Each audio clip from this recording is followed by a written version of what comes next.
Wigan, a Central Park Wigan not ravished by the snow, and a Central Park Wigan where I'm joined by the coach of the Leeds Rugby League club, Peter Fox. Well, Peter, if the weather is right, the being a bit cold, but there could be quite a game in store down there. Yes, I think the Great Britain side have got to produce a good game today because this is probably the last international before the series against Australia later this year. Much had been promised at Avignon. It was said that perhaps it was the best Great Britain side. OK, one or two people missing like Jeff Gratian, but it didn't really happen at Avignon when it ended in a 10-all draw. Very disappointing game, and Britain's got to produce a match today that will give us all incentive, and certainly the squad of players we've had together, we've changed a few players now, and I think that he's got to decide, as Maurice Bamford, on the players that really are the best in the country that's got to represent Great Britain. Joe Lydon there takes the #1 shirt, the man who's just moved the record signing, moving from Widnes to Wigan for £100,000. He's not actually played for Wigan yet, but he plays for Great Britain today. Desi Drummond, the only second division player in the side. Drummond, in fact, is playing today, although the next man, Hanley, #3, is not playing. David Hanley is a late change, Ellery Hanley rather, and Hanley, in fact, is replaced by Tony Marchant of Castleford. That news for Great Britain there, I would think, Peter Fox. Well, Hanley is a match winner, but Tony Marchant was brought into the Yorkshire side earlier this season. He's on the fringe of international honours. He's got his chance today. I think he might take it.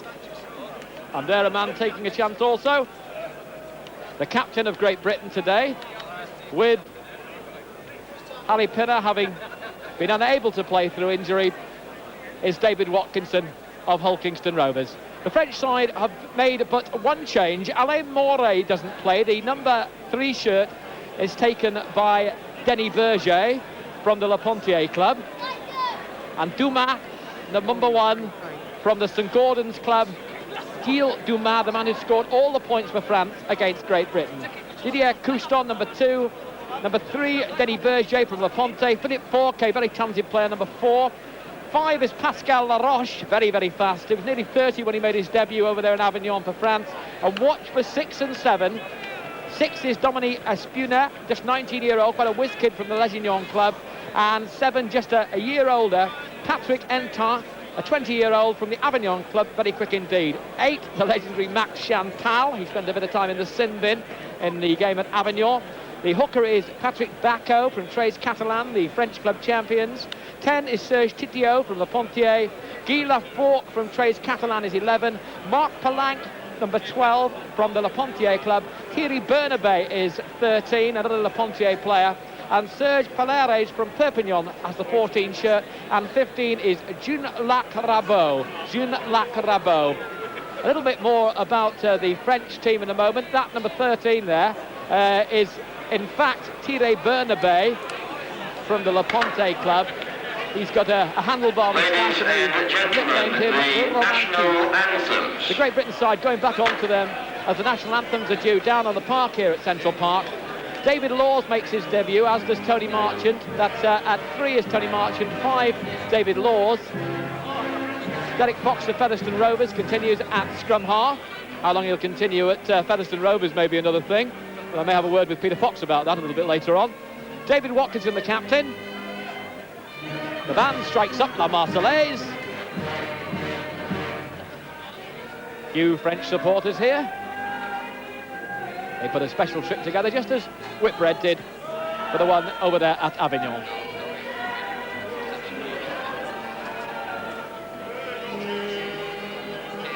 Kevin Rain of the Leeds club makes his debut for Great Britain at #11.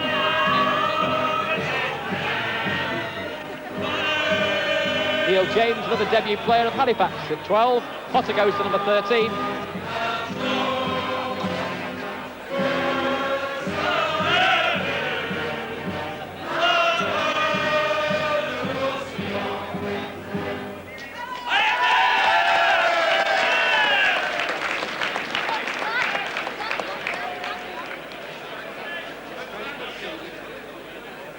There's that Great Britain flag that Maurice Bamford insists is taken everywhere with Great Britain. The players join up in a ceremony seen before all internationals. Neil James, his debut day Next to him, the ginger-haired John Fieldhouse.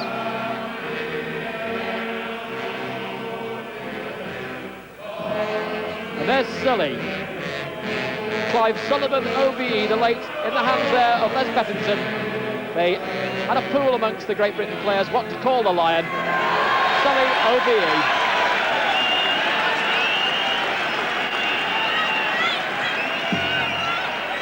We'll get crowds of around 20,000 here.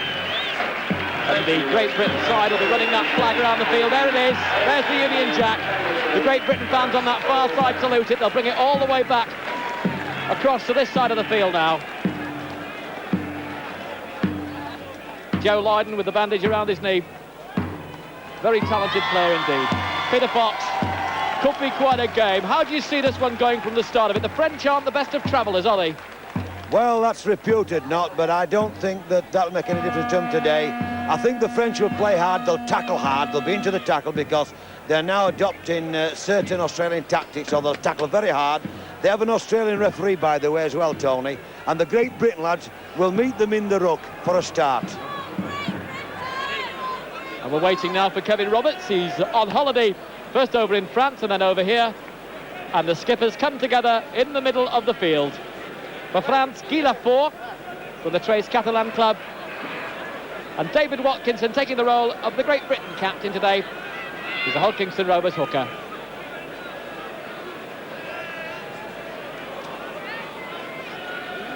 And who's won that toss? And it's going to be, I think, the French with the benefit of the kick, and it looks like David Watkinson in fact won the toss then, Peter. Yes, and he's chosen to play with the wind, as David. So the Great Britain side will have to get some points in this first half, Tony. So we're hoping then for a storming first half. Little Dumas on the centre circle. Very easy to notice him. Blonde-haired, plays scrum half for his club. Son Gaudin. He was the under-21 man of the match. And scored all 10 points for France in Avignon. Hands on his hips, just over to the left-hand side of the picture there. Thierry Bernabé, but here's Dumas to kick off this international, this Whitbread Trophy test. At Avignon it was 10 apiece. And an early touch of the ball for Ian Potter, who was the man of the match over there in France, and he's put to ground by Serge Titiot. Lee Crooks. Ooh, down he goes. Measure of the ferocity of what this game may well bring about. His Fieldhouse. Great Britain were expected to win in France. Wasn't the best of performances by a long way. In fact, Maurice Bamford admitted to us right after the game that he was rather relieved to get the result eventually of 10 apiece. Dumas. I think we'll watch little Dumas appearing all over the field. Remember I said a scrum half for his club, but he loves to attack as well. Ellery Hanley was to have been playing. That was an injury, in fact, inside the training camp there.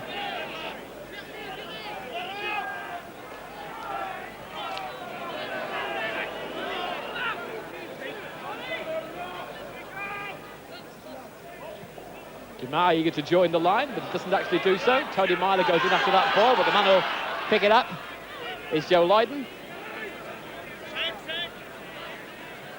Lydon not yet played for Wigan. £100,000 transfer for Widnes, and replaces today at fullback his old teammate Burke, who the former Waterloo Rugby Union player who's injured. This is Crooks, just on the halfway line on the right-hand side. Watkinson in acting half-back, no headband on him today, there was in France. Derek Fox, Featherstone Rovers, ball to boot. That's going to get the French chasing backwards, but it goes straight out into touch. And while that happens, I was talking to Derek Fox, and he really would very much like to be away from Featherstone Rovers. The club he wants to play for, I have to put it to you, Peter Fox, is Leeds. He wants to play for Leeds now. What's going to happen there? Well, it's up to Featherstone. It's in Featherstone's court, actually, and if there's an opportunity to get to Leeds, then obviously we're very interested, Tom. Down in the dugout there, the French coaching unit. Derek Fox will play a bigger part in this game too. With the absence of Harry Pinner, they'll rely more on him in the ruck to get the ball out of the ruck like Harry Pinner does. And there's Derek Fox now with the possession of the ball. 10 yards inside French territory. Crooks, the man going to the ground, being forced there. And once again, Neil James now. Halifax player on his debut. Watkinson in acting half-back. Fieldhouse again. John Fieldhouse going forward for the witness player. Once again, Watkinson acting half-back. Lee Crooks is up there. What will Crooks do? Trying to go around a little wide. It comes out of Crooks' hand, and how often we saw that at Avignon. The player not being able to keep control of the ball. The French have it. 20 yards away from their own line. Great Britain goes storming in. Potter in also. So the French with possession. Dumas in the acting half-back position. First sight of the little Patrick Entard. And again, the ball going all over the place, and it eventually ends up in French hands, but it doesn't really matter. They're a bit scrappy at the moment, Peter. Yes, Crooks, who were trying to get the ball back inside, that's why he lost it. And then the Frenchman there getting a quick pass out, didn't quite find his man on the outside. And that all results in the scrum down. Derek Fox will put the ball in. The referee brings the scrimmage a bit nearer infield.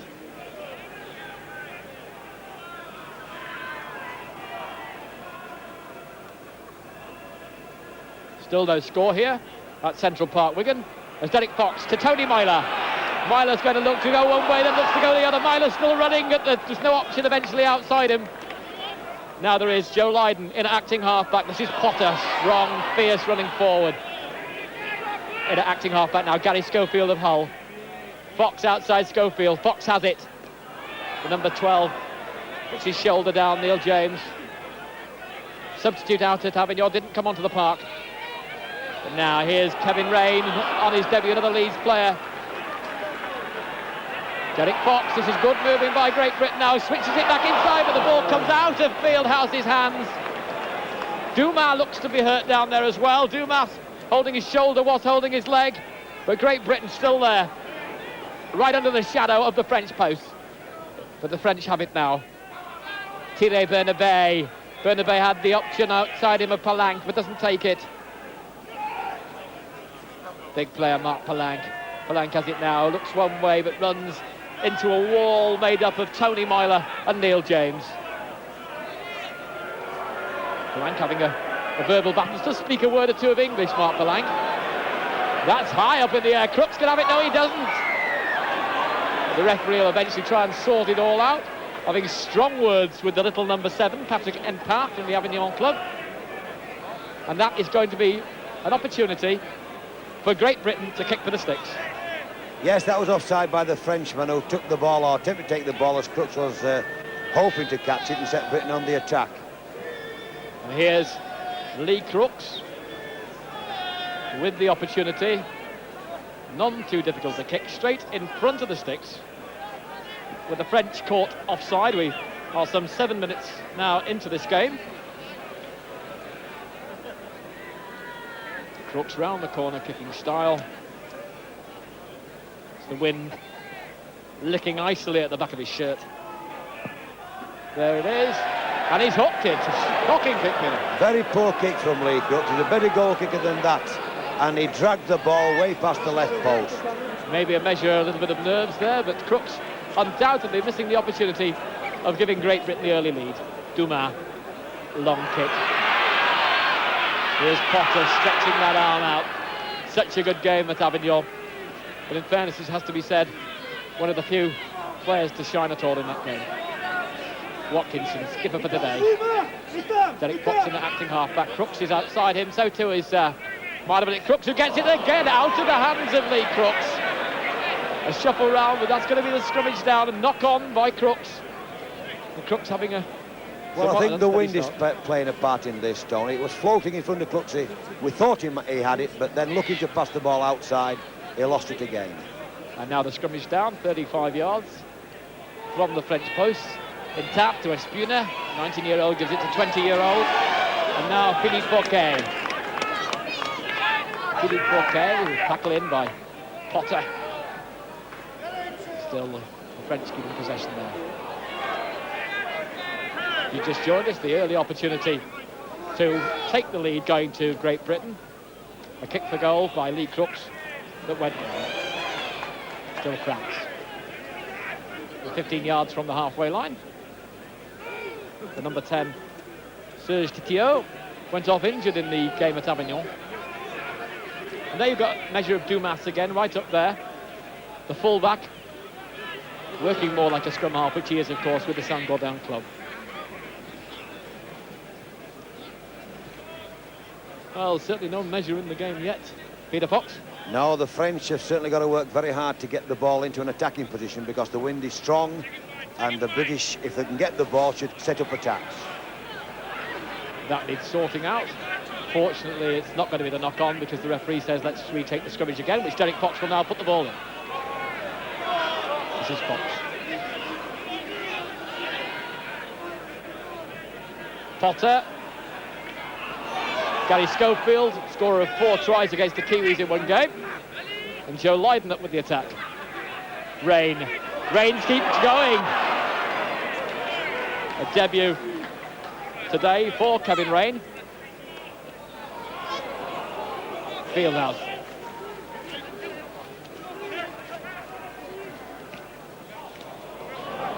Ian Potter.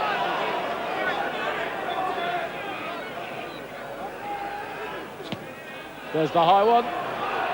Long and high, tested Dumas. Dumas doesn't go for that one. Lydon's up there as well. The French eventually just lash it out. Didier Couston, the Le Pontier player, just boots it as hard as he possibly can. And now it'll be the French sticking out from under the sticks. The French looking shaky at times, Peter. Well, these high balls in this wind and bouncing ball will put anybody under pressure. It's got to be a clean take, so if you get under the ball, to be able to bring it out from defence. And remembering your early words with Great Britain having the advantage of that wind behind them, if you look at it this way, it's 11 minutes and they've yet to score. So pressure on Great Britain to score. And that's unique. The referee giving the French offside at that kick, Tony. And therefore Britain will get a penalty, smack under the post, which is a gift, 2 points. And France feeling rather stupid there, and Lee Crooks now with a simpler kick than he had before. And surely he can't miss this one. Well, he shouldn't do. But the French, they're premature in setting off. That's unusual that referees are so keen. Mr. Kevin Roberts penalises the French. But can Lee Crooks make the penalty count after 11 minutes of play? Coming up to 12 minutes, and again a ball blown over by that strong wind. A bit more architecture on the Central Park pitch. We're looking at Lee Crooks. We're looking at Great Britain with the opportunity to take the lead. There go the flags up. Great Britain do lead. As France did. France went into a 2-point lead over there in Avignon. By half-time, Great Britain turned that round to 10 points to 2 as Dumas kicks off very quickly again for the French. And again, Peter Fox, the French caught offside there as Dumas rushes up to take that kick.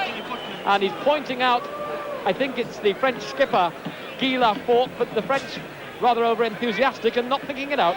Yes, they're just getting offside positions now. The referee's got to be careful because he's made his decision. He'll have to watch both sides carefully now, make sure that he retains that ruling for the whole of the game. And this would be an opportunity from the halfway line, and this lad can kick him from a long way. Crooks, he can get the ball into the air, and with this wind, he can float it in if he gets the distance. That'd be the problem. So Dumas' over-eagerness to get on with the game, possibly costing the French a couple more points behind. Lee Crooks right from the halfway line. The French caught offside. It's a long kick. It's a long kick, it's a high kick. And it doesn't go over the sticks. It wasn't too far away, but very right to take the opportunity, Peter. Yes, it's a long kick, but it just had to be more accurate and straight. Floated past the left-hand post. Often there are questions asked about the French temperament, and that could be a little bit under test at the moment. They've given away 2 points. They could have given away 2 more. Great Britain through Potter. Out to Fox. Fox gives Rain a chance. French are quickly up at him. Watkinson now, the skipper, up at acting half-back. Where's it going to go to? Well, he has to look for a moment because I'm not quite sure which of the Great Britain players is ready for that ball. Fox now is. Fox keeps going. Watkinson again. Several new caps in this Great Britain side today, namely Tony Marchant from Castleford, David Laws of Hull Kingston Rovers, Kevin Rain of Leeds, and Neil James of Halifax.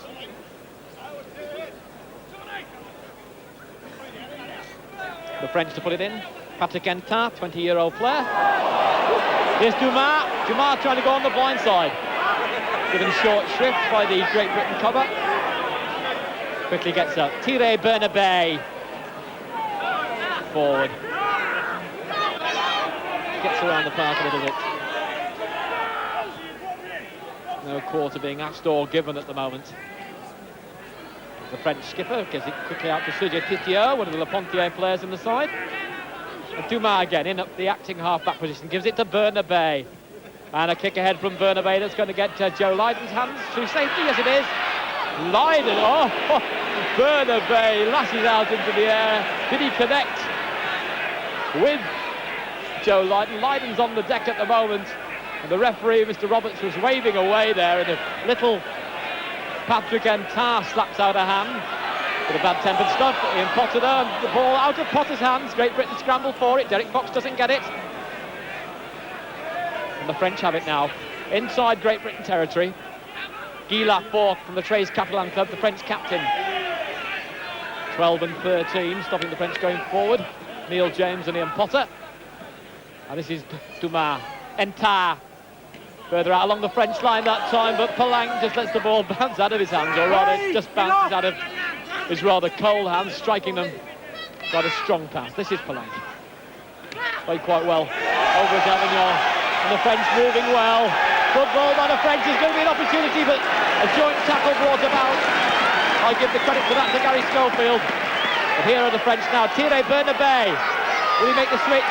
Palang going. Gets it to the number 2, who almost gets to the chalk dust mark. Almost to the chalk dust mark, Didier Toussaint. And they've been given the try.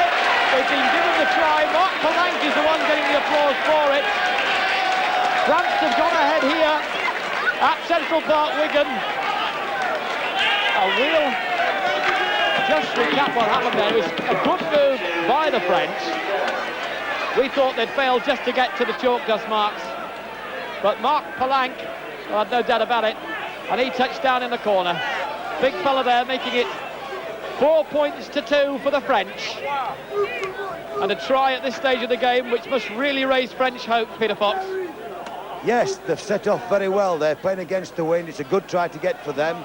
And indeed, each man that got the ball there, the French, they supported each other, but they still had plenty to do, and each British man made a tackle, but the ball went away, and eventually Palang dived over Derek Fox to score the try.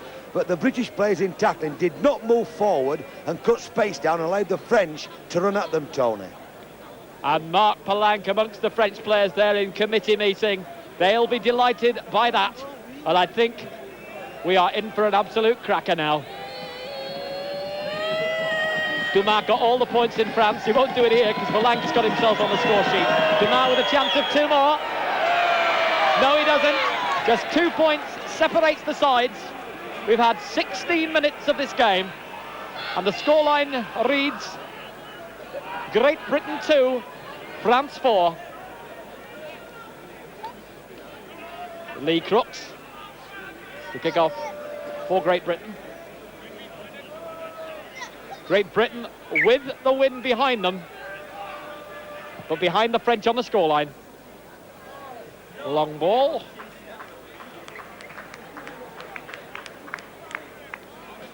Goes somewhere behind the cameraman. Eventually is plucked out by Guy Dumas. And they'll drop out from under the post, which could give Great Britain the advantage of possession and an opportunity to attack. Potter storms in. Watkinson behind him. This is Crooks.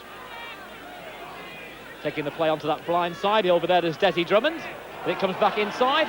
Fox, Fieldhouse. Right under the shadow now of the French post. Fox, now what will he do with it? Gives it very quickly out to Neil James, the Halifax player making his debut today. Watkinson now with Fieldhouse outside here. Outside Fieldhouse is Potter. But put back to Fox. Fox switches the direction of play. There's Crooks. There's the ball across. Touchdown. Good try. Tony Marchant touches down a debut try for Tony Marchant of Castleford. right on the line there, not a forward pass at all, and Great Britain back in this game. Peter Fox, they took that try well. Yes, that was a set piece made by Crooks. The ball goes left here. Switches the ball to Lee Crooks after this play the ball. And certainly a Great Britain set-up there that put Tony Marchant over, supporting play very well. Tony Marchant gets a debut try for Great Britain. Here's the kick. Straight over. The French have another committee meeting underneath the posts. It won't make any difference to the scoreline. The Great Britain's side have 8. France have 4. We have on picture at the moment Gary Schofield with the sun in his eyes.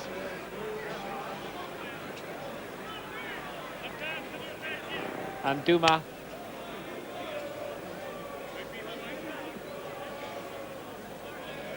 Will kick off there. Flag being shaken in the breeze.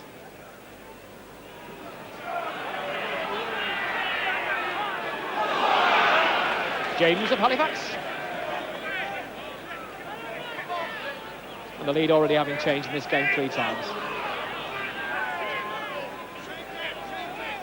Potter. Derek Fox, Fieldhouse. Back to Watkinson, the skipper. Tony Myler was outside him, but he has to hang on to the ball. There's Watkinson. Get out the way, said Derek Fox. Gets in at the acting half-back position. Joe Lydon. £100,000 from Widnes to Wigan. Not yet played for Wigan. That goes all the way back. Past the French dead ball line. So, Peter, a lot's happened in the last few minutes. We've been playing over a quarter of the match, and Great Britain leading by 8 points to 4. Yes, it looks like Britain are going to rely on the big forwards again, striving through the middle, making these half breaks, and trying then to get the backs on the end of it, which they did for the try. And the French, as I say, will have to have some good players really to get out of the half and really set them on the attack. They've shown it once, they can do it again. Well, the French got out of jail after Great Britain went ahead from Lee Crooks with a penalty. But 2 tries coming in very short time. 1 for France, 1 for Great Britain. And Great Britain will also getting the advantage of the improvement kick. This is a scoreline of Great Britain 8, France 4. Dumas. He's not going to find touch. No, it finds the boot, just touch to the boot of David Laws of LKR, and now Laws goes away. Going to just call into the Great Britain side to make his debut. With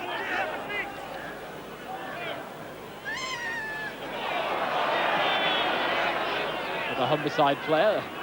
The Lee Crooks had the ball a moment ago, but now it's Kevin Rain of Leeds. Watkinson waving Potter away from the acting half-back position. Here's Derek Fox again. This is James.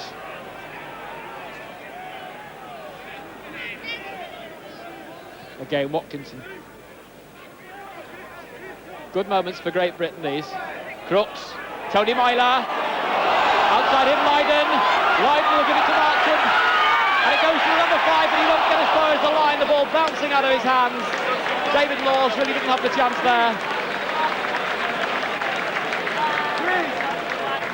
No, that wasn't a try, but getting quite close to that, Peter Fox. Yes, the ball was a little bit high, and I think if they kept the ball a bit lower, the centre might have taken the ball, and David Laws might have had a chance of sneaking at the corner. Number 5 there, David Laws. Debut boy today.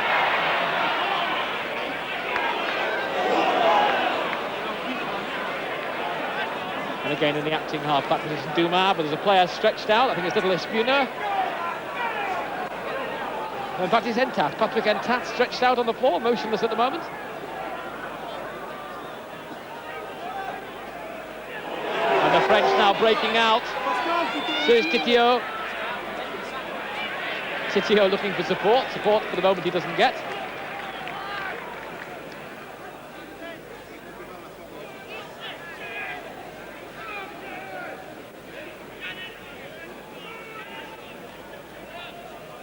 Kick ahead. Lydon may have to go in for that one. Somebody does. Joe Lydon not forced to go to the to the floor, but the referee already in. And we can have a look at that injured party situation for the moment. It is, in fact, Patrick Entah getting the attention of the French physio.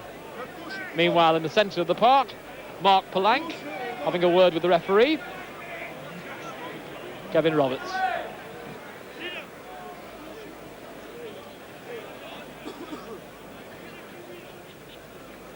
Dumas to the left. An attempt to grab for that by Gary Schofield.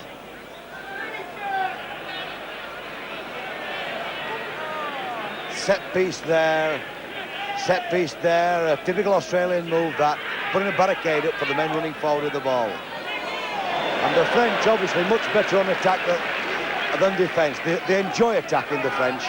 So the French trying to get back more into the game now. They're losing by 8 points to 4 at the moment.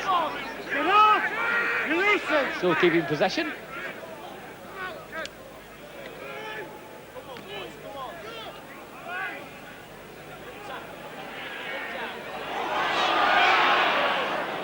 The man getting in on that move there was Gary Schofield, who I don't think speaks a word of French, but tries to have some form of conversation with Serge Titiot. I think at that moment the intention of what Gary Schofield was saying was probably quite obvious. Young player.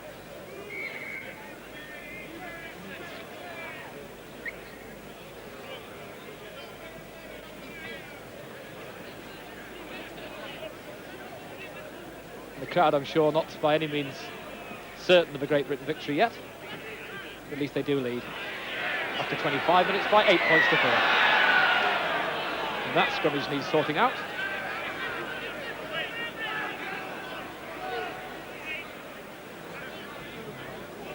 So before the game, we were told that 3 would be Tony Marchant and 4 would be Gary Schofield, but that in fact is not the case. Schofield's at 3 and Marchant at 4.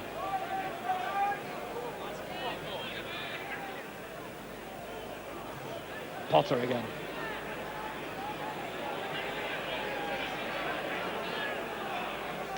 Derek Fox. Tony Myler.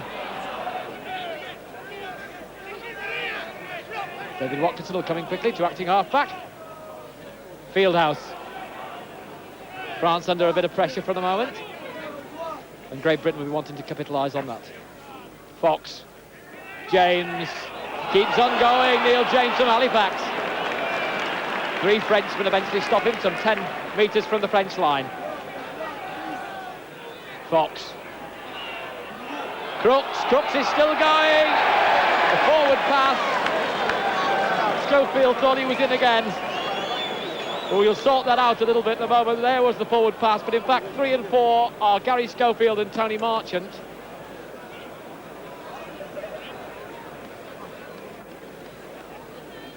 And the scrum down very close to that French line. And Tap puts it in. It comes out again, but is of no use to anybody at this stage. And the referee makes the quick decision there, which gets Derek Fox scuttling our way after the ball. And the French push back. Another opportunity, Peter, for Great Britain to attack. No, it's a tap penalty here, yes, for a differential penalty for a scrum infringement. So plunging ahead, Great Britain there, close again to the French line. The offence inside the scrummage doesn't give Great Britain the chance to take for the sticks. And now it's just a tussle underneath the French post.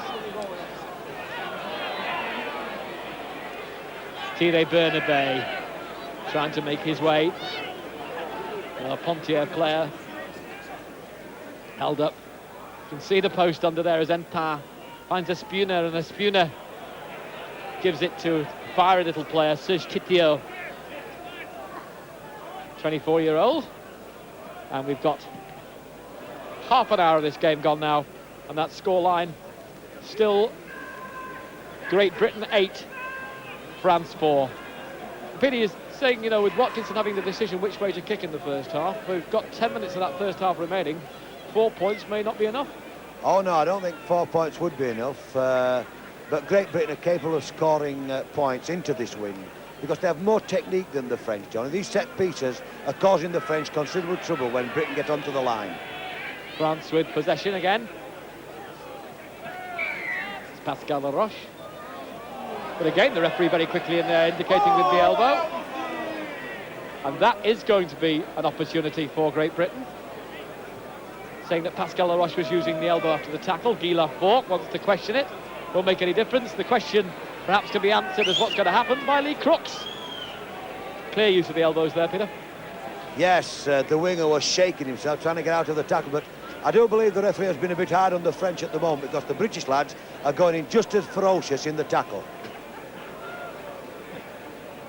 Great Britain 8, France 4.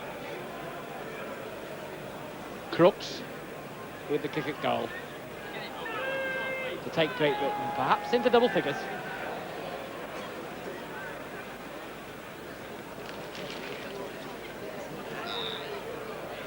There it goes, and it goes wide, so that's the second of the Crooks kicks in this game that really deserved more, or he should have got more with them. And France again under their own posts. Great Britain playing at least the game where they want to play it. Having to do a lot of work, the French, at the moment. Fieldhouse in on the action.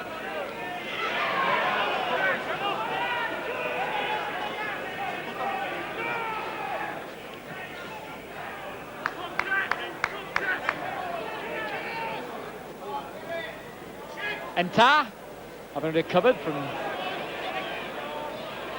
being knocked almost senseless a little bit before. Here's Joe Lydon. Derek Fox in acting half-back. Crooks.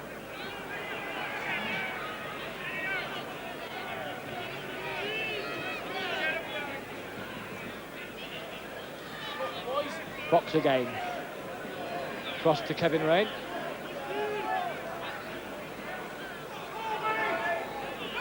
Fieldhouse. Tony Myler. Actually left his passport in France to talk his way through when he came back, Tony Myler. As did another player, not on the park as yet, Sean Edwards. Crooks. James, acting half-back. Fox outside him. There's the bomber. Dumas tried to go for it, but he's plucked out of the air eventually by Philippe Forquet.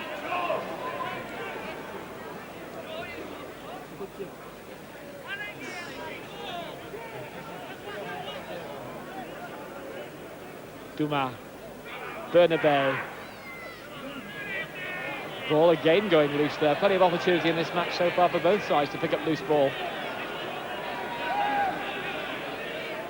Still 8 points to 4. And Lee Crooks had cracked at his kicking boots. More directed today, it could have been 12 points to 4. French gaining a little bit of ground. Tony Myler for the moment stops them gaining anymore. Couston. Enta. Guy Lafort. Oh, they keep it moving, they keep it going down that line. Pascal Laroche. Laroche still going. Specialist winger, almost 30 years old, got his first cap at Avignon in acting half-back. Patrick Enta. Enta to Dumas. Dumas to Bernabei. Bernabei goes and gets good back up there, and the number 4 still going. Philippe Forquet from the Toulouse club.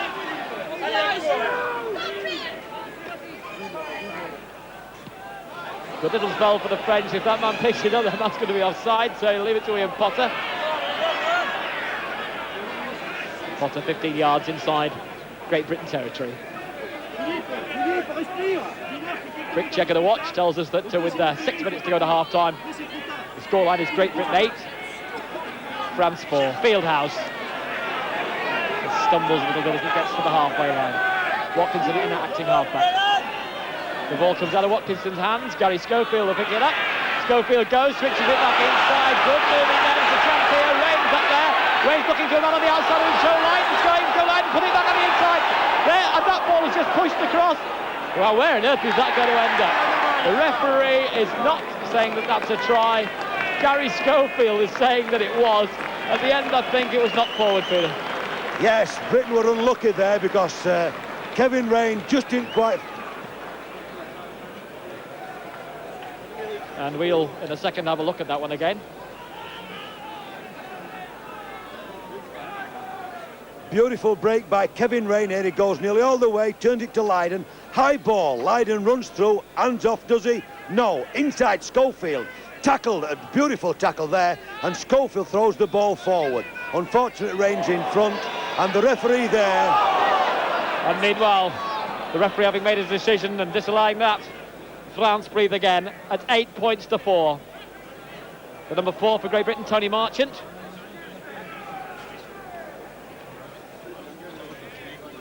And the scrummage down. Great Britain having had the opportunity of going further ahead in the game. May well reflect on that movement very shortly, but it was exciting rugby. It didn't change the arithmetic of the score. Derek Fox. Myler. Lydon up there with the line, the fullback up there. Here's Schofield. Schofield gives it to Intercity. Desi Drummond. Drummond is going like an arrow.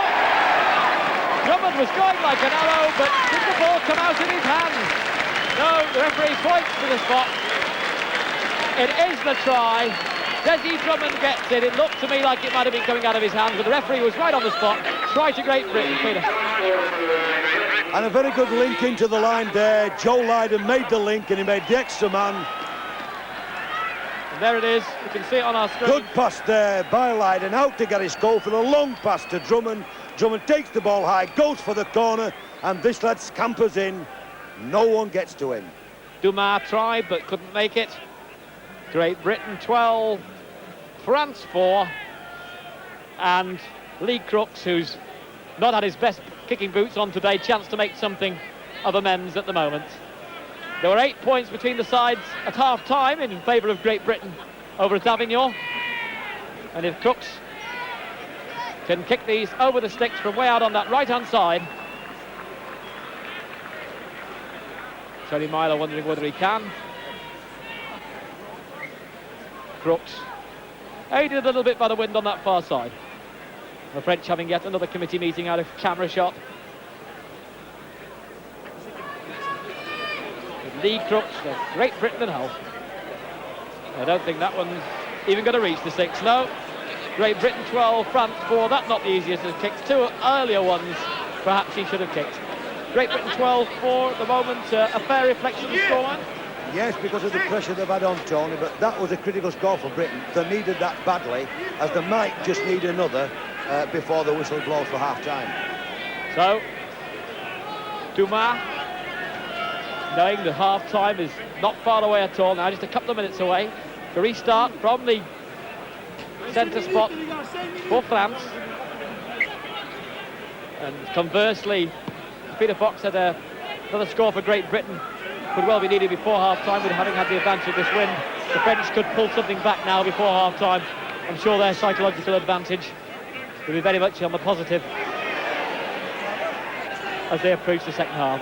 Fieldhouse and Kide Bernabé unceremoniously hacked him down, but play on, says the referee. Fieldhouse looks fairly unmoved.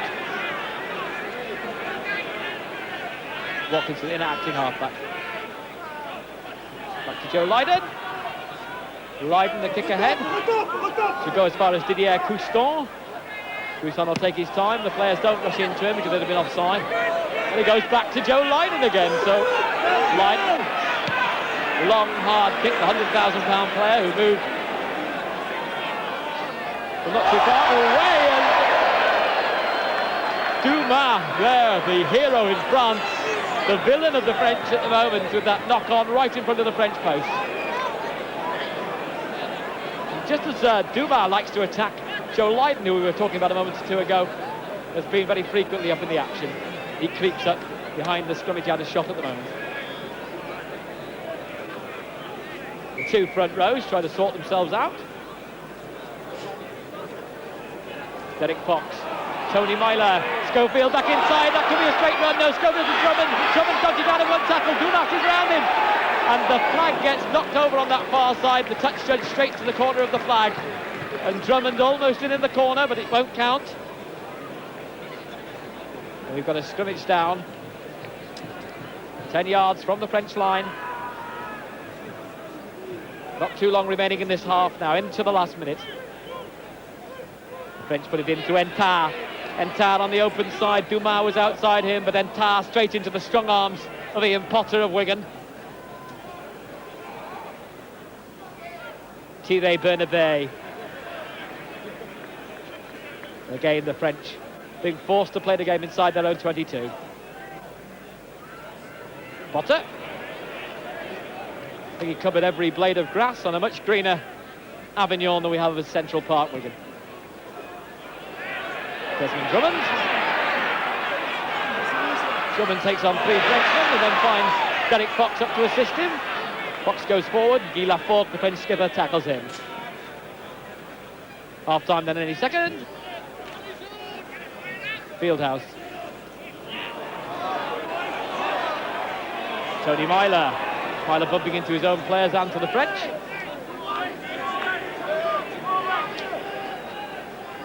And Lee Crooks. Oh, good play there. That ball just made available at the right time, and the player at his shoulders, Kevin Rain. Watkinson. Rain again. Number 4 is Tony Marchant from Castleford on his debut. Fox. Crooks. Shielding the pass there. Neil James. James almost managing to get his foot out of the tackle.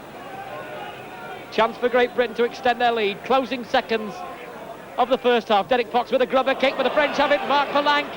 Palanque again taken by Fox. But the all-important possession there given away to the French. The referee, Mr. Kevin Roberts. Attempting to speak to Mark Palanque. Palanque, I think, says he's okay. Yes, he is. And this is Thierry Bernabei. I think a little concern for the moment of the health of Mark Palanque, but Palanque shrugs it off. Didier Couston tries to skip around the tackles.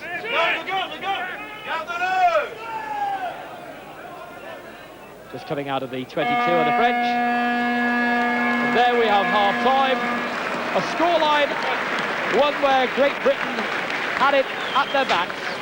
Great Britain 12, France have 4, and France will have the advantage of that somewhat cold breeze behind their backs in the second half. And Peter Fox, looking at that first half, Great Britain took the lead, and when they took that lead, perhaps we thought as early as that it could have been a Great Britain walk-away, but the French kept looking away and took the lead themselves. They did very well indeed, but the British lads dropped a few balls early on, Tony, and didn't capitalise on the possession they had. Then the French got that try, it made them fight harder. Britain came back into the lead with 2 good tries, and at 12-4, I believe that the French will think they've done satisfactorily. They would have done marvellous had they not let this last try in. Well, I think that the try scored by Mark Palanque for the French was a very good opportunist try. But what about that first try for Great Britain? They took that one well too. Yes, because it was a set piece, and the French are lost with these set pieces. The British lads know what's happening. Crooks made the effort, brought it inside, give it back to Schofield, and Schofield went in with no one getting near him. Yes, I earlier thought that was in fact Tony Marchant that went over. The numbers on their shirts had been changed. The measure of the wind as it's blowing our papers all over the place. But that first try was scored by Gary Schofield, who almost went in for another shortly afterwards. He did. And if it hadn't been brought back for a forward pass, again, I believe, off Lee Crooks. Well, Gary's strength of his game is a very quick opportunist. He sees openings, he supports the player at the death, and it's always a nail-biter whether it's a forward pass or not with Gary, but he's very swift indeed. And then Desi Drummond goes in to make it 12 points to 4 in the corner, just about reflecting the half, but a scoreline that perhaps isn't enough for a side that played with a win. It's enough providing Britain can get into an attacking position, because I think if they get into an attacking position, they've still got the players that can manufacture a try. And have the French got enough bottle there, enough ability to keep fighting back? I think the French will kick the ball a lot and keep Britain well down in their half.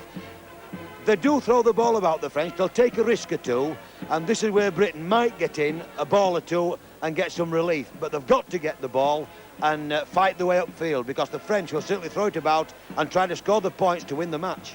So there you are then. What actually happened in this first half was that the Great Britain side took the lead through Lee Crooks, but then Mark Palank, a fine try in the corner, gave France a lead by 4 points to 2. March and Schofield combined. Schofield went over for the try that took Great Britain to 8 points to 4. But this hasn't been the best of days for Lee Crooks with the boot. Des Drummond got the final points of the first half, going over in the corner. The half-time score, with Great Britain still with something to do in that second half, is Great Britain 12, France, they have 4. Join us again in a moment.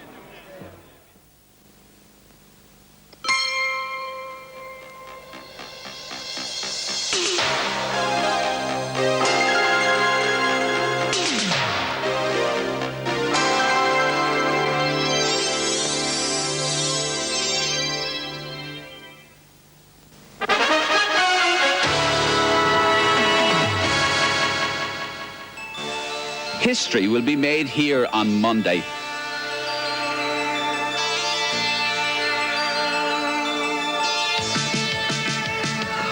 Hello, I'm Colin Turner, and with the help of Screen Sport, I'll be hosting 4 hours of live racing action for you from here at the Ladbroke Stadium at Munmore Green.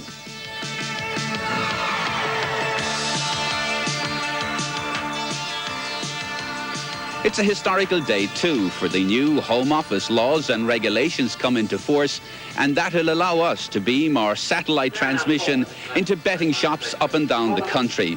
So why not join me, Colin Turner, and my fellow commentator, Tony Delahunty? Yes, and the whole Screen Sport team are looking forward to this very historic day, Colin. That's Monday, 1 o'clock, here on Screen Sport.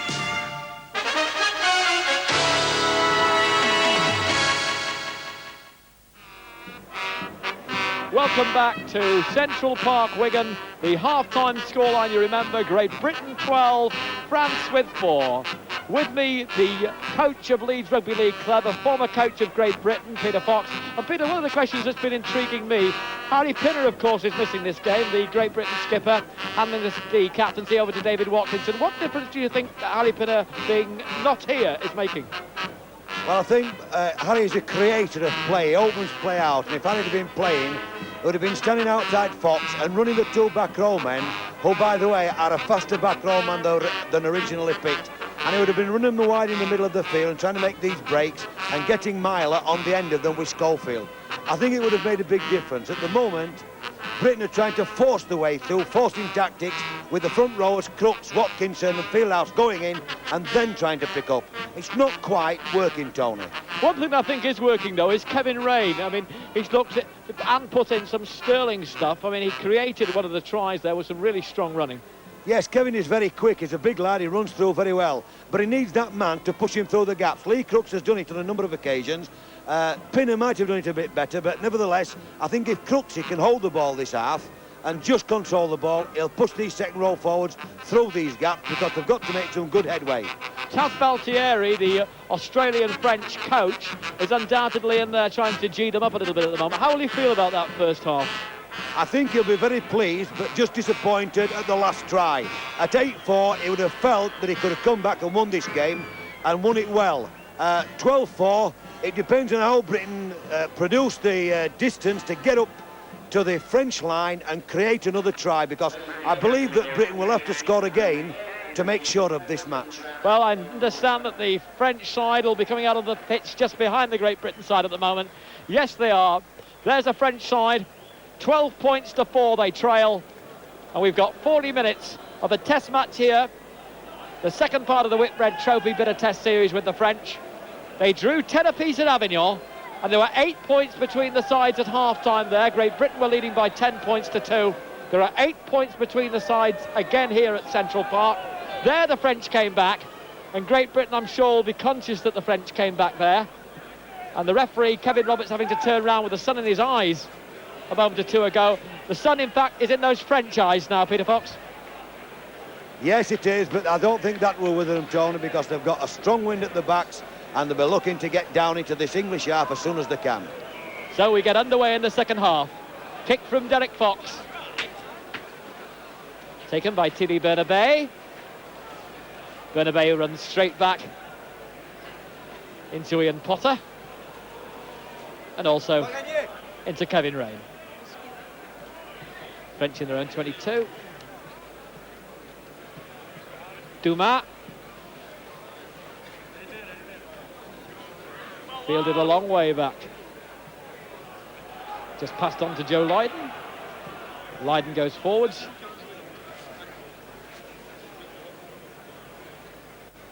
And there's Sully. I wonder if he'll bring Great Britain luck today. David Watkinson, the skipper, in the acting half-back position behind Lee Crooks at the moment. The Crooks picks up and goes himself. Just inside their own half. Fox. Kevin Rain. Good performance by him in the first half. Fox again across the park. Crooks. And this man can go a little bit. It's Tony Marchant. Marchant still going. Not far from the French 25 now. Myler. Schofield. Fieldhouse still getting that ball across. Little Derek Fox. 3 Frenchmen around him to bring him down. Watkinson in acting half-back. Crooks one side of him. Fieldhouse the other. It'll go to Crooks. Long boot by Crooks. Dumas has to go scuttling back. Dumas takes it. Fox is up there. Dumas manages to avoid Fox. Dumas still keeping going, running back towards the middle of the field. Great Britain stop him quickly.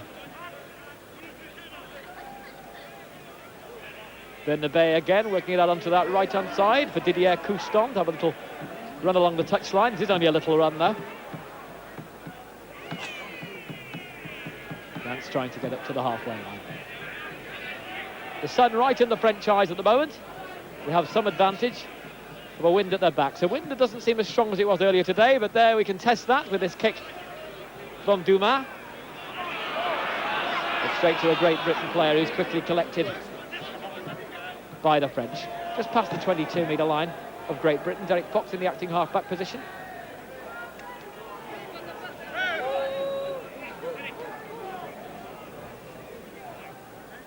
Kevin Rain quickly to his feet. Fox. Crooks. And that goes straight out into touch. And the scrimmage down will be where he kicked it from. So the French in Great Britain territory.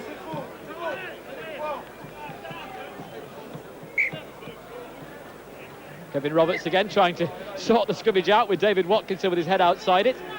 And Tarr puts it in and it bounds straight out again. And you've come over here, says the referee. The French front row of Chantel, Bacot and Serge Titiot. And Tarr, Espinard, keeping the ball in his hands, goes, Denis Berger and Philippe Fourquet there, both going for this ball at the same time. It ends up with Fourquet, but again, Philippe Fourquet. More of a wrestling match there, and quite a physical one at that. And Lee Crooks, yes, I thought the head had gone in there. Yes, he's accusing him of butting, but Lee Crooks went in to help his own man as well. It looked to be the movement of... A little bit frantic, actually, Tony. But frantic or not, it gives Dumas now the chance to bring the French a little closer to the Great Britain total. It's a place where, incidentally, Lee Crooks missed a kick from in the first half, but if this goes over, it'll be 12 points to 6. And, you know, over there in Avignon, a kick out by Lee Crooks cost him 10 minutes in the sin bin and cost Great Britain 2 points, which drew the game level.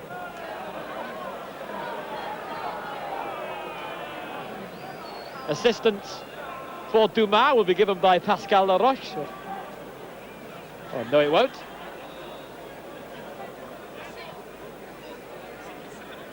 And the number off Dumas' back is now virtually ripped off.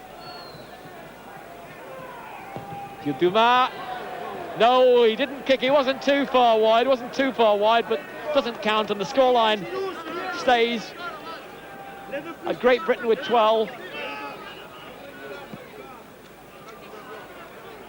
And France with those 4 points.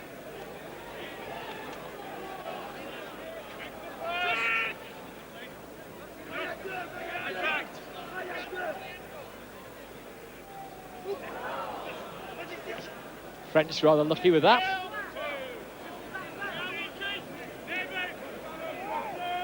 A reminder of the scorers in the first half.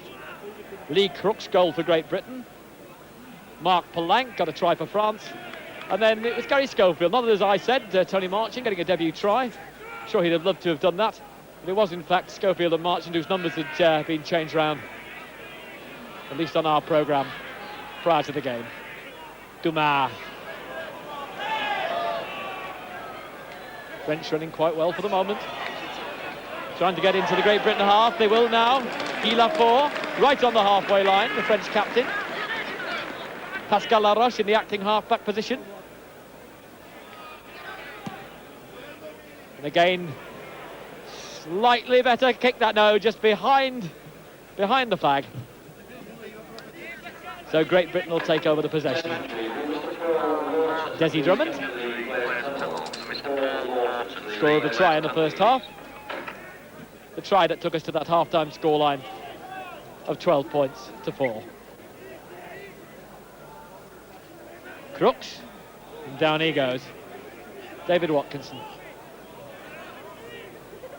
They might play for two different clubs on Humberside, but they travel to the Great Britain training camp together in the same car. A passenger in that car also was David Laws. Makes his debut today. Neil James of Halifax.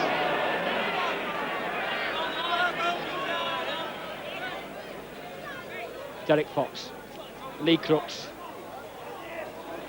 Thierry Bernabé making certain that Crooks goes no further. Gary Schofield in an acting halfback. Derek Fox.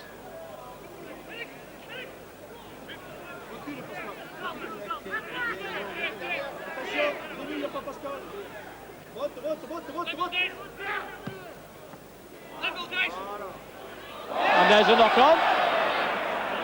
Dumas doesn't like it. It doesn't matter whether he likes it or not. It still was a knock-on. And a chance for Great Britain to get into French territory. The French were managed to keep in the Great Britain half a little bit there, Peter. Yes, well, they're prepared to throw the ball about, and they do take risks. And it came off a while ago, Tony, but they haven't put the ball or kicked it very well for an attacking position yet. Once again, the two front rows have to be sorted out. The Great Britain one of Lee Crooks, David Watkinson and John Fieldhouse.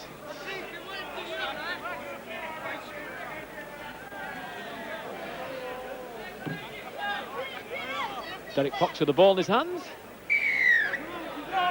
The referee just totally unhappy with that.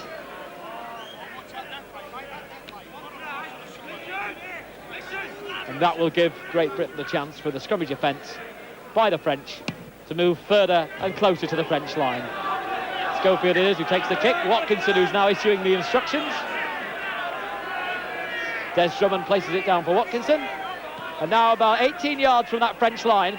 12 points to 4, Great Britain lead. Fox. Fieldhouse tries to turn. Could have made it available, wasn't quite able to do so. Watkinson in acting halfback. Again, Fox. Switch the other way. Myler. Then Rain. This is Schofield. Finds Fox. Fox looks to burrow through a gap. Short of vision of the line, but it doesn't get any closer. Again, Watkinson. The French also with the sun in their eyes, facing the line of Great Britain shirts. This is Potter. And Potter's little Espunan getting a hand to that. Patrick Intat getting a hand to that. It's still Great Britain now, right in front of the French post. This is Derek Fox. This is Rain on his debut for Great Britain. Watkinson at acting halfback. Critical score if Great Britain could get one now. Crooks. Good running. Neil James on his debut. There's a debut try for the Halifax lad. Neil James scores it. It's right underneath the sticks. It takes Great Britain up to 16 points to 4. And Neil James must be delighted, and he deserves to be. A good pass by Fox to Crooksy. Crooksy, short ball is going to go. No. Out wide to James. A prop off his left foot.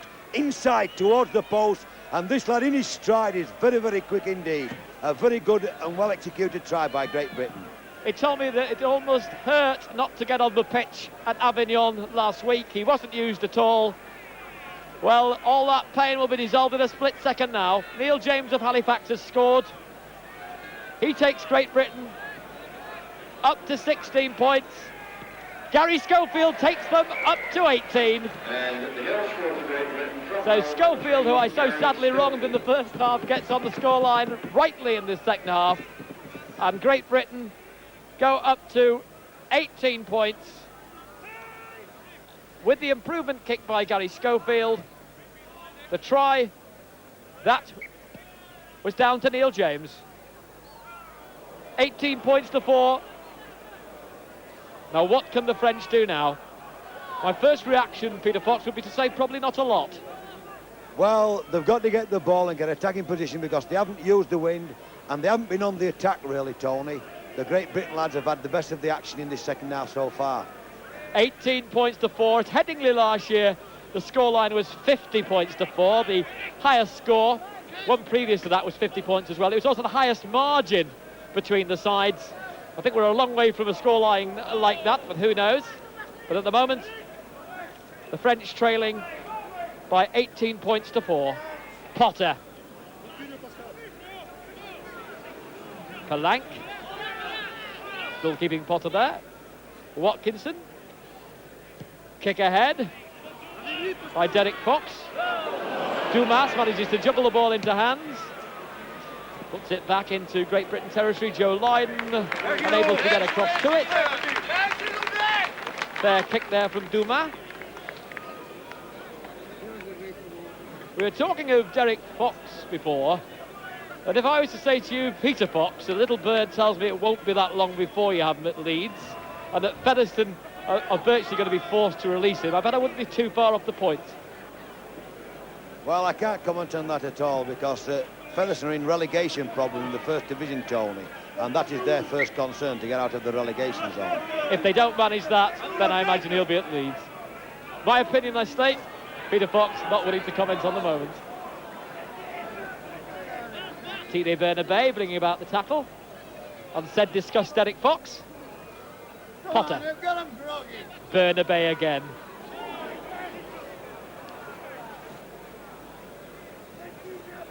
Still Great Britain in their own half.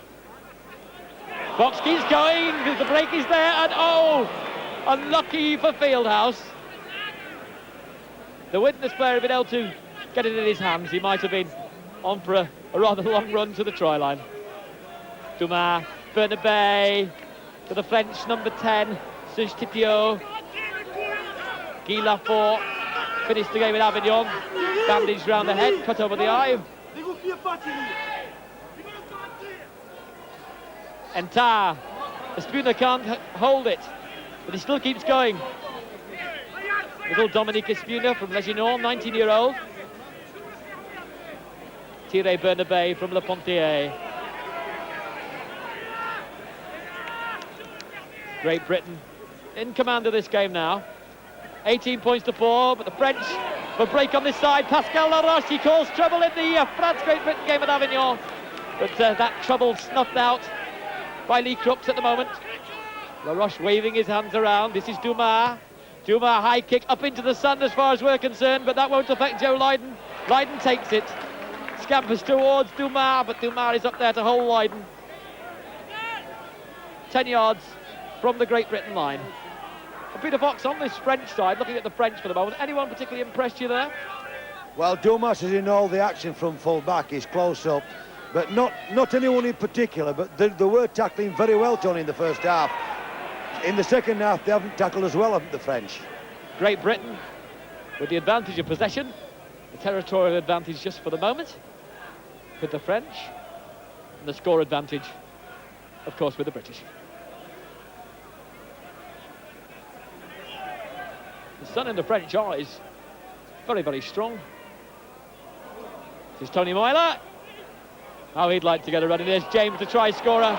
Schofield inside to Desi Drummond. Martins inside him. Drummond doesn't make it. Good stuff for the moment from Great Britain. And there's a little battle there. Little Patrick Entah and Desi Drummond swapping a word or two. Crooks. Long high ball. Switched back inside by David Laws. And Great Britain get into the French territory. Ball changes over on the sixth tackle for the French.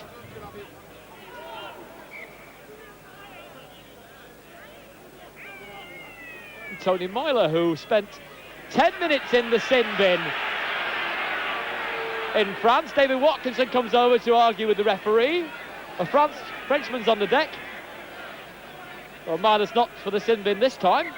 He was in France when I thought he was rather innocent in France, but he's moved away by the referee, who doesn't penalise him on this occasion.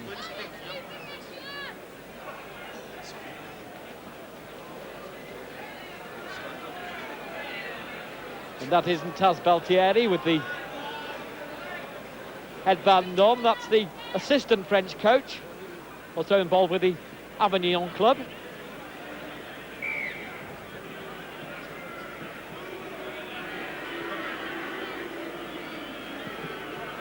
With the French in the walls a little bit at the moment, and losing in the game also. Chance now perhaps to improve their lot. Entar, Max Chantal. Ooh, and Chantal almost bouncing back of the wall of Lee Crooks and Neil James. French still scurrying around in front of the Great Britain post. Serge Titiot.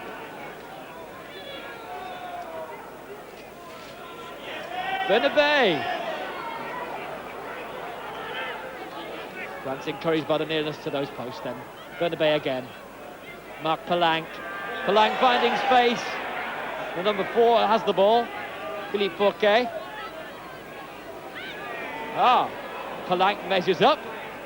But France have the ball, although it goes shooting over the sprinter's head. Guy Lafort. Still France going forward. Denis Berger.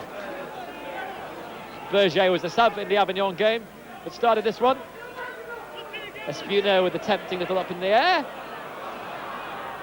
Taken rather gratefully by Joe Lydon. Tony Marchant at acting half-back at the moment.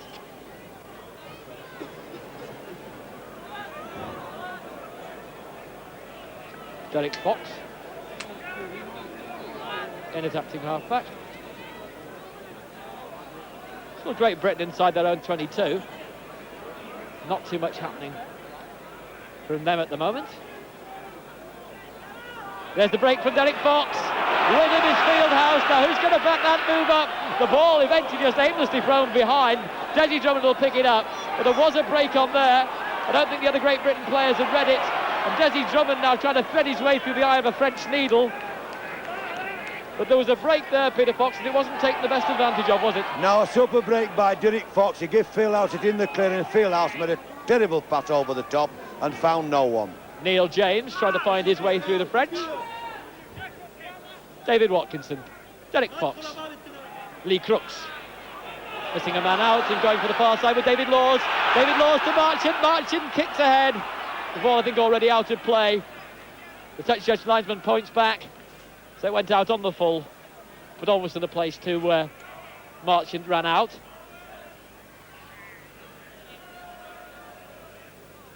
Difficult to see a way that the French would get back into this game now. Time ticking away.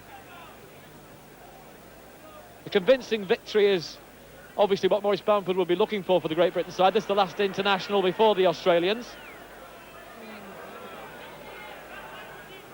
And I think one wonders Great whether Britain 18 points to 4 would be a scoreline that he'd find suitable enough. Yes, I think he'll be satisfied, Tony, because playing into this win, Great Britain have shown much better form than they did in the first half. They're playing very much better technically than the French. The French are at 6s and 7s. A few more points, though, I'm sure would not go amiss. Joe Lydon will pick that up in the full-back spot. Very talented player indeed. And Desi Drummond is caught, gives it back to Lydon, who in turn is caught as well. Well, the French are getting into the Great Britain half, but not managing to do too much when they get in there. And Great Britain have again possession. And Thierry Bernabei not releasing. They give a chance for Great Britain to get further away from their own line.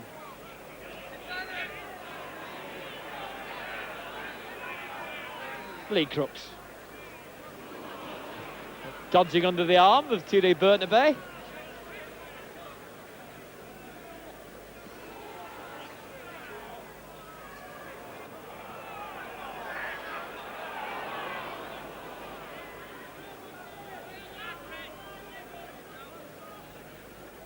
Crooks in at acting half-back this time. Potter. Fieldhouse helped in the smuggling of that. Derek Fox heads it into his own hands and manages to keep the ball. Myler, James gets out of that. Strong running by Neil James. Oh, the Halifax boy really showing his mettle now. There's a Frenchman down somewhere behind him, but we'll concentrate on Fox. Myler, Schofield, there's Drummond, and Drummond can go a little bit. Dumas has got him. He goes back inside and comes back off the foot of Gary Schofield. Schofield looks at Fieldhouse, he slaps hands with him, as if to say that was close, but this man, Desi Drummond, when he motors, can really go. I was saying before, the only second division player, but I'm sure Peter Fox that Lee not to be in the second division for much longer anyway. Not really, they've got some very fast players and Desi's one of the fastest of them. Drummond behind the scrimmage there, just bent over, hands on hips. We're only about 10 yards from the French line. Fox, Schofield, Myler, and this man can go a little bit. He'll try and loop round, and he puts it out to number 5, and Laws, is he going to go in on his debut? Dumas is going to try and stop him. The pass out to the outside. There is Tony Marchant. Tony Marchant going in by the corner. I think we've kept our fingers crossed that Marchant would get on the score sheet somehow. He certainly does there. Peter, very quick passing of the ball here. Good pass by Tony Myler. Tony Marchant takes his man on, goes round the outside, gives it to David Laws. David Laws, a very tenacious wingman, gives it to Gary Schofield. Schofield props off the right foot, goes outside of Dumas, ships the ball to Marchant again, who goes over. Very happy man, Tony, to score on his debut. So, Marchant a scorer on his debut, Neil James a scorer on his debut. Add that all up together, and with the other scores of Great Britain, with this long-range kick being attempted by Gary Schofield from out by the touchline, they lead by 22 points to 4. Player getting attended to for injury. And that kick, barely worth watching. We don't see it either. We're concentrating elsewhere at the moment, but I can tell you that it went squarely across the park.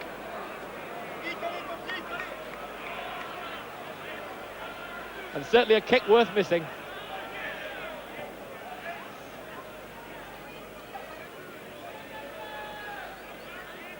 Well, Peter, the French finished all bar the shouting, and now is a time, if there is a killer instinct about the Great Britain side, to really start running them in. Well, I think they've done well of Great Britain into this win, because they've moved the ball and played far better football than they played in the first half, and it's demoralised the French because the speed of the passing has beaten them on the outside.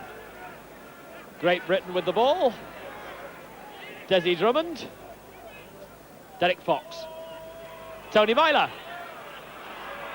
And Myler's still going. This is what they looked for him for in Avignon, and frankly it wasn't provided, but it's being provided here today. There's Crooks. Crooks still goes. The French pick him out. Fieldhouse behind, but Watkinson says that's my spec. James of Halifax working it down the right-hand side. Watkinson in again. They're eager to get on with it, Great Britain. Fox, Crooks, Myler, back inside to Schofield. Fox again, switching play one way, then the other way. Chance on that far side for Laws and Marchant. Marchant first. David Laws of Hull Kingston Rovers. Fox with the high one. Dumas didn't really want to that. They say that the sun was in his eyes, but he didn't seem to really want to know.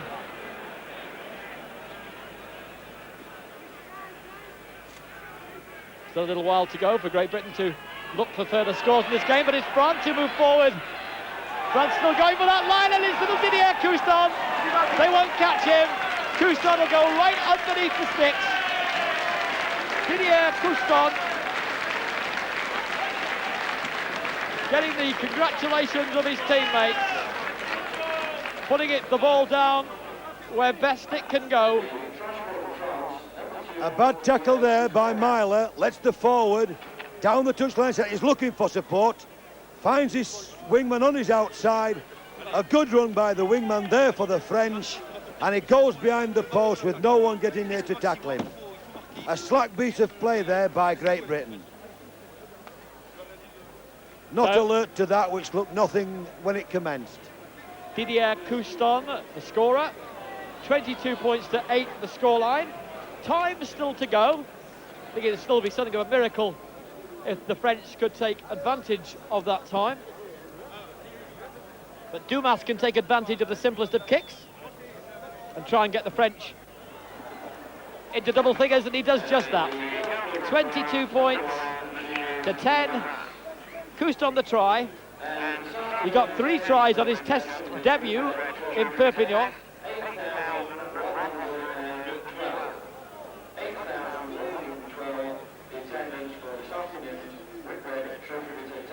So the chance now, perhaps for the French, as number 15, Jean-Luc Rabot, comes on. He came on late in the game at Avignon as well.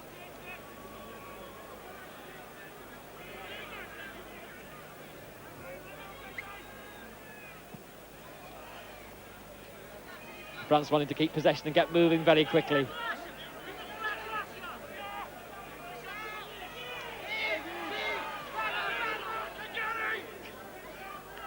Neil James holding up Guy Lafort. Still France with possession. And the ball comes out of hands there. David Watkinson quickly to dive on it. And now Fieldhouse in an acting halfback. Great Britain will want to come storming back into this game.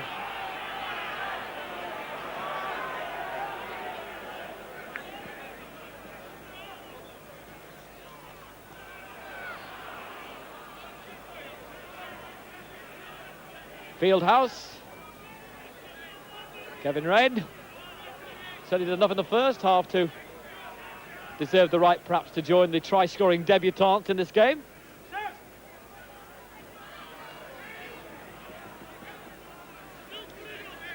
Great Britain now about 25 yards from those French posts.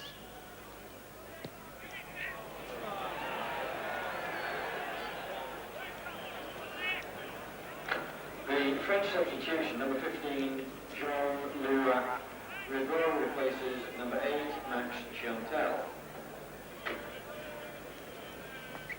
On the 22.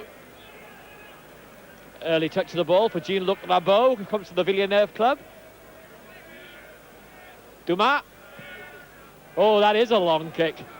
Long kick, but fielded by Leiden, who just loops round with it. And look at this fella. This fella can go a bit when he wants to do.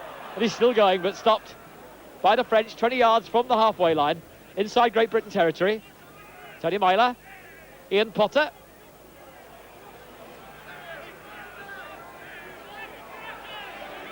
David Watkinson gives the shove to Serge Titio.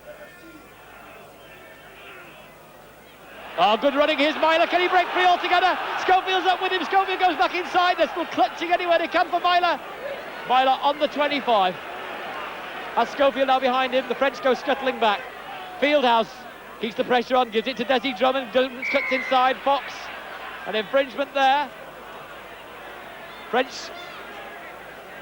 caught offside. Then the number 10 was being pointed at quite strongly. A chance for Great Britain to increase their lead. I don't think Watkinson will call for a kick for the sticks, Peter Fox. And in fact, he isn't doing, is he? Oh, yes, he is. Gary Schofield's going to take the kick, but I think there the referee was a little bit premature because Britain were moving well with the ball, Tony. And though the French were offside, I think the British lads had the chance of scoring another try wide out. Serge Palere from the Perpignan club goes onto the field. And at 22 points to 10, Gary Schofield to kick for the post. Just away a little bit out to the right-hand side. Kicking into the wind. Kicking between the sticks. So Schofield moves us along to 24 points to 10. And although the French came back in a little bit, really the answer quickly provided by the boot of Gary Schofield.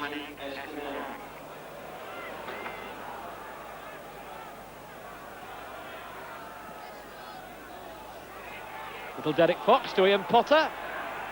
And onto that far side. Four eventually feels it.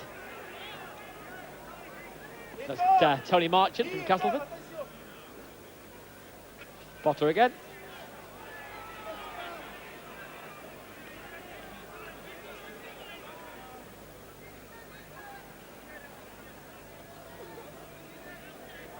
Fox.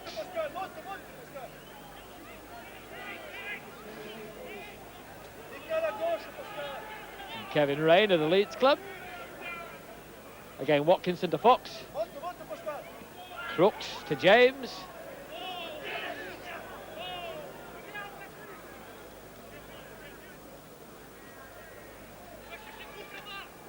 Crooks to Fieldhouse. Kevin Rain again. Marchant laws it outside him. On the inside of him goes Schofield, but stop there. Is Tony Marchant. Laws to Fox. Fox puts it up. Oh. Crooks and Tony Myler went up together, and the eventual result of that was that the French come away with the ball. Dumas in at acting halfback. And tap. Jean-Luc Rabot. Again to Dumas. Long kick upfield. Denis Berger. Oh, well fielded. Storming back into the French half. Watkinson acting halfback. Right behind him, he's got Ian Potter. He gives it to Tony Myler. Myler sees the gap, tries to get through it. Derek Fox into the acting halfback position this time. Two men out to the left, so it's to the right we go with Lee Crooks. And Rain held to the ground by Guy Lafforgue, the French skipper. Potter. To Fieldhouse, they combined up quite well together at Avignon. And there's Crooks with a high tempter. But Didier Couston, and we've seen how he can move, but he doesn't get too far that time. Locked up by Tony Marchant. Very little time remaining in the game now. Thierry Bernabé. And once again, Tony Marchant in, but Dumas. This fella's tried hard throughout the game, Serge Titier. And Dumas, very active player, to Thierry Bernabé. And this is Couston again, but that time he pushes it back inside. Palang tries to get to it. Dumas falls over it. And eventually Patrick Antard plays a little football with it. And Great Britain will make another substitution. Andy Platt of St Helens warming up beside the pitch. Not too long to go, but he gets his match in for Great Britain. And it's John Fieldhouse coming off. Fieldhouse has been a fairly active player in the game, Peter Fox. Yes, a strong forward, plays very hard, tackles well in the ruck, and I think that's what he's noted for, his tackling. 24 points to 10. Great Britain lead. For France, the tries have come from Marc Palang and Didier Couston. The goal from Gilles Dumas. Great Britain scoring, needing far more ink. We have something of a delay. There's a French player down. Not a bad crowd here, but I think Peter Fox, you summed it up. It's a pity we couldn't get a crowd like Wigan are getting for some of their matches. They had 19,000 against Halifax.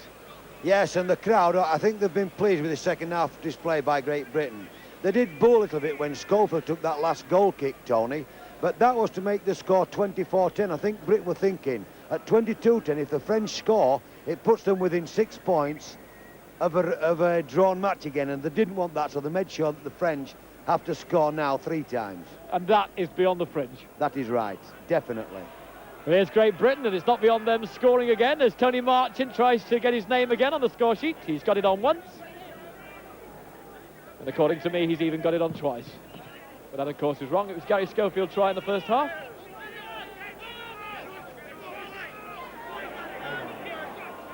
Rather a silly move there. And are we going to end this up with a fracas? Potter grabs hold of Tide Bernabei. The move was a little silly before that. But entente cordiale is somehow resolved by the referee. Guy Lafforgue shakes his head. That won't make any difference whatsoever. Schofield finding touch just on the 22. Desi Drummond now. Few stoppages in this second half. Still a little time to play for. A try and a goal would take Great Britain up to 30 points, which would sound an extremely respectable scoreline. Can they do that? Watkinson keeps on going, and now Lee Crooks. Crooks keeps on going. Just outside the 22, almost in front of the sticks. Once again. Oh, this fella Neil James likes a run. He had one when he got the try, and he got one again then. Derek Fox pushing away much bigger players to get on with the game. Lee Crooks. And we are into the last 5 minutes of real time. Maybe a little for injury. Schofield, Fox. Watkinson, Myler, Andy Platt, not been on the pitch long. Eager to get in and amongst the action. Joe Lydon up from the full-back position to Derek Fox, who juggles but manages to hold it. And nobody holds that one, and after the ball had been kicked on, David Watkinson, I think in part reflex, hauled the French player, little Patrick Bacot, to the ground, and the French will have a penalty.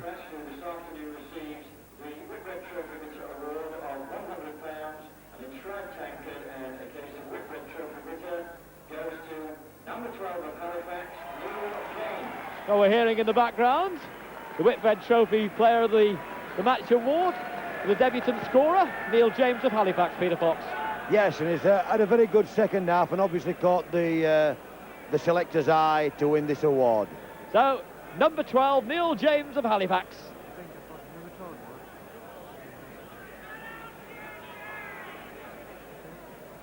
And it could be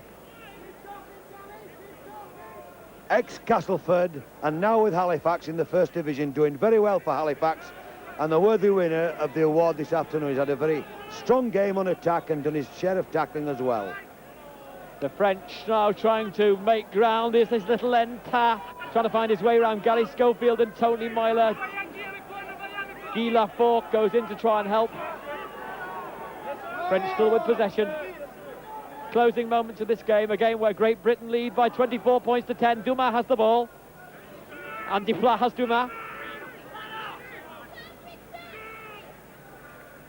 Enta. Titio. Big Ian Potter, he got the Man of the Match award in Avignon. Hauled up by David Watkinson. Enta again. Guy Lafforgue, and Guy Lafforgue is still going. He's got Pascal Laroche outside him. Laroche has it. Laroche still going. Desi Drummond has Pascal Laroche.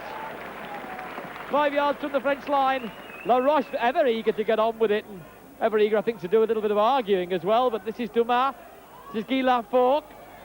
This is the French number 3, Denis Berger. On the 6th tackle. Now, what will the French do here? Dumas. Enta. Marc Palanque still puts it back. Titio still going. Tries to get it back. Yes, they do. This is Enta. This is Dumas. Paco, no, just comes out of Paco's hands at the end of it all. Great Britain have it from that. The referee, good refereeing that. Let's play go on. Great Britain with the ball. Peter. Yes, he did very well there. The French were trying to do too much on the 6th tackle. They should have put the ball in the air, Tony. Derek Fox. Lee Crooks makes a stooping manoeuvre. Had to be tried there by David Laws to get possession, but he managed it somehow. And Crooks again in the acting half-back position. Derek Fox. Kevin Rain. Myler, not the best defence from Myler. Desi Drummond goes back inside. He's going nowhere. The French have him. Serge Pilaret from the Perpignan club. And Joe Lydon's kick being brought immediately back. Lydon wants the ball. And he'll get it again and just deliver it by hand to David Watkinson. And with a kick to be taken by Gary Schofield. Schofield takes Great Britain just inside the French half. 14 points between the sides. And our rugby league arithmetic was worked out before by Peter Fox, who pointed out that the French would have to score on 3 occasions. And that the logistics of taking that kick by Gary Schofield. We are at the finish. Jerseys will be exchanged. Handshakes there will be. The scoreline will not change. 24-10, the final score. It was 10-10 at Avignon, but Great Britain have won here. Something of a mini pitch invasion. And the shirts being changed in the centre of the circle. The man with the more of the white shirts there than anybody was the late replacement Andy Platt. And Peter Fox, I think we can safely say that Great Britain deserved the victory. Made to work a little bit in the first half, but in the second half, when the wind came the other way round, or when they had the wind advantage against their faces, Great Britain, I think you believe, played very well indeed. Yes, well, they had to move the ball, Tony. They strung along across the field, and young Foxy went into first man, moved the ball out. Crooksy did a marvellous job because they're getting some long passes in and moving the ball wide. They outstripped the French, they got them for pace, they really set up attacks, and the technique of the game, they won it close in, and a good try by James really clinched it and didn't give the French much chance of coming back into the game. Looking on the side that perhaps isn't so good, there was a couple of kicks by Lee Crooks missed in the first half that should have been more telling. But apart from that, an all-round good Great Britain performance? A solid performance. I won't say it was spectacular. Once or twice we moved the ball very well across the field and had the French stranded. Perhaps the French seemed as though they were going to play a little bit better, but they just didn't get any continuity going at all. And there for the Whitbread Trophy, we saw them just a second or two ago in a situation where they're going, there's David Watkinson to pick up the award for the match. He gets that. And Neil James, Peter Fox, the Halifax player, we saw him score a spectacular try, getting the award for the man of the match. Yes, I don't think we can complain at that because I think he did a very good job. And there his try now, was Neil very James. good. That's the lad. 6'2", this lad. Very big, long striding fella. John Fieldhouse comes down. Ian Potter comes down as well. As the Great Britain side who weren't too happy after that 10-all draw at Avignon. Much happier. There's your future player there. At least I'm predicting that. Derek Fox. There he is. You keep trying, Tony, but certainly Kevin Rains had a good game as well. Very pleased with Kevin's debut today. And the sun still shines on the park here. We can see Lee Crooks just in the background there. A very tousled Lee Crooks. Tireless player is Crooksy. Very good in the second row or in the front row. Tremendous game he's had today. And what about Joe Lloyd, who's not played here for Wigan since he joined them for £100,000 from Widnes? What about his game today? Well, he's had one game at full-back with the under-24s, but today he's played very well. He's fielded the ball well, and he can make a lot of room upfield. And there's a lad that'll be smiling for a long time tonight. Neil James of Halifax Rugby League Club. Been a couple of great years for Halifax. Their president, David Brooke, has poured a lot of money into the club. First of all, they had a lot of Australians, but this is a straightforward English lad. He didn't play at Avignon. He was disappointed not to go on the park at all when he was substitute. He went on today. He got a very, very fine try indeed. And perhaps he's written his way into those autograph books that he's now signing. No question. And Halifax, very fortunate or very shrewd because they exchanged him for another front row forward that's gone to Castleford. And so it looks like Halifax have certainly got the best of that deal on his performance today. You said a little earlier you thought when it was, I think, 22 points to 4 that Maurice Bamford would be quite happy with the result, the scoreline. At the final one of 24 points to 10, equally happy? Well, he might have wanted 1 or 2 more tries to finish off with, but I think it's a performance that showed that Britain can score the tries. They move the ball well. Schofield running well. Marchant's had a good debut. Perhaps Desi Drummond, after his try, hasn't had too many chances, but takes his chances very well, does Desi. Schofield, unlucky not to get another try, as we've said, but I think an all-round performance in the second half was very, very good indeed. But we come to perhaps the real point of it all, though. The Australians. Now, I believe that you're not, as yet, in your own mind, happy that Great Britain can actually take and beat the Australians. Well, I wouldn't say we couldn't beat them. We have beaten them, Tony, in the past. But what I would say is that... You beat them when, in fact, you were coach, and then you were sacked. Perhaps so, yes. And we haven't beaten them since. I think that Maurice Bamford, he's got to name his squad of players and get them ready for the Australians. You can't keep adding to the side and bringing new men in all the time. Is this man ready for the Australians, Lee Crooks? This fella, Lee Crooks, is one of the best forwards playing the game today. And he played all last summer in Australia. So Lee Crooks signs autographs. One measure of the game of rugby league is, I wonder how many of the professional football game you'd have seen some 5 minutes after the match is over still signing autographs on the field. Well, that's rugby league, Tony. There's a subtle difference between being a star player in rugby league and a star player in any other sport. The lads in our game appreciate the supporters, and particularly the young kids, and they'll sign forever. Well, Lee Crooks looks like he's going to be out there forever because he's still signing autographs. Fairly cold it is. They brought their own water over here from France. I don't know whether that was supposed to inspire them in any way at all. But there now, the stand has fast emptied out. Still some Great Britain players on the field having to escape to the hot bath. But Great Britain have won this game by 24 points to 10. They took the lead with a penalty from Lee Crooks. There's little Derek Fox. Good game from Derek Fox. Very good game. I thought he got the continuity of the British backs moving very well indeed. Keen little player. And a very good tackler, Tony, too. So he's not frightened of bringing the big guys down. Heart of a lion. He tells me that he prefers to tackle them bigger. I mean, I know this old saying of the bigger they are, the harder they fall, but Derek Fox actually believes it. Well, get them down by the legs and a big fella can easily be brought down, and that's Derek's attitude to the game. Well, we can look back at this game now, Peter, and talk our way through it. First of all, after 7 minutes, it was a penalty from Lee Crooks that made it Great Britain 2, France 0. But you remember that try from Marc Palanque for the French on the right.